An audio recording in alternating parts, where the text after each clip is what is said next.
Japan is easing its gun regulations amid a noticeable increase in bear attacks, a move that has sparked debate about public safety and wildlife management. But here's where it gets controversial.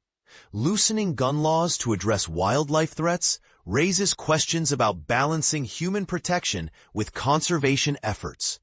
Meanwhile, in a completely different part of the world, South Australia has taken a bold step to fight plastic pollution by banning the popular plastic soy sauce bottles shaped like fish, commonly handed out with takeout sushi. Starting Monday, restaurants in this state of 1.9 million people can no longer offer these charming little containers. South Australia is leading Australia with the most extensive plastic bans, having steadily added new items to its prohibited list each year. You might wonder why such a specific item was targeted. Officials explain that these tiny fish-shaped bottles pose a significant environmental hazard. When they end up in the ocean, marine animals can mistake them for food, which can be deadly. Plus, these bottles are so small they're easily dropped, blown away by the wind, or washed into storm drains, making them a persistent source of pollution. Susan Close, South Australia's Deputy Premier, pointed out that even when these bottles are placed in recycling bins, their size prevents sorting machines from capturing them effectively. As a result, they often end up in landfills or scattered in the environment, contributing to plastic waste problems.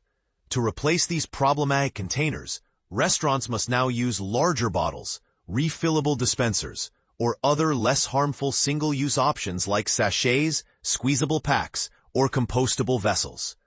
The ban specifically targets fish-shaped or rectangular soy sauce containers with lids, caps, or stoppers that hold less than 30 milliliters, about 1 ounce. But the crackdown doesn't stop there.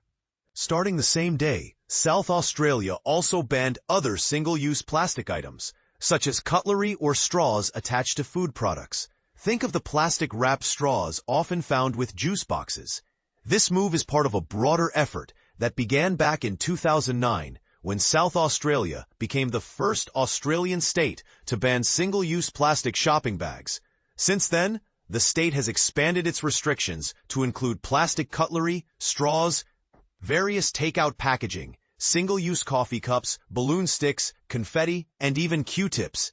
The Environment Protection Authority enforces these bans, with penalties ranging from warnings to legal prosecution for violations.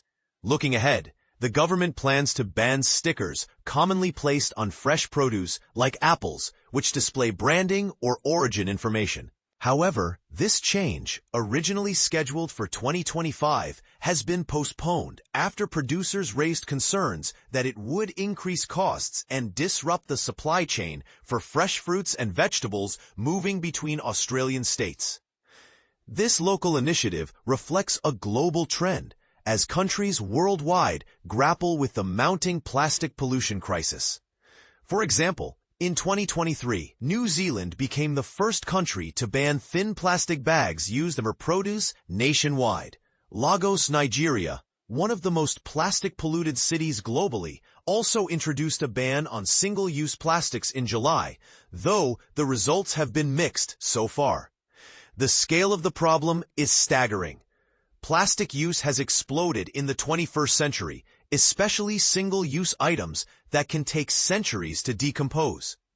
According to the United Nations Environment Program, every day, the equivalent of 2,000 garbage trucks full of plastic waste is dumped into oceans, rivers, and lakes worldwide. This pollution harms marine ecosystems, poisons wildlife, and even affects human health. Recycling rates are dismally low. The UN reports that about 85% of single-use plastic bottles, containers, and packaging end up in landfills or are otherwise mismanaged, exacerbating environmental damage. Efforts to tackle this crisis on a global scale hit a major roadblock in August, when negotiations to establish a binding international treaty on plastic pollution collapsed. A key sticking point was the role of fossil fuels. Plastics are derived from oil, and oil-producing nations resisted any agreement that would limit plastic production. So what do you think? Is South Australia's targeted ban on fish-shaped soy sauce bottles a smart, necessary step, or is it an example of overregulation? And regarding Japan's decision to loosen gun laws in response to bear attacks, does this protect communities or risk escalating violence? Share your thoughts and join the conversation below.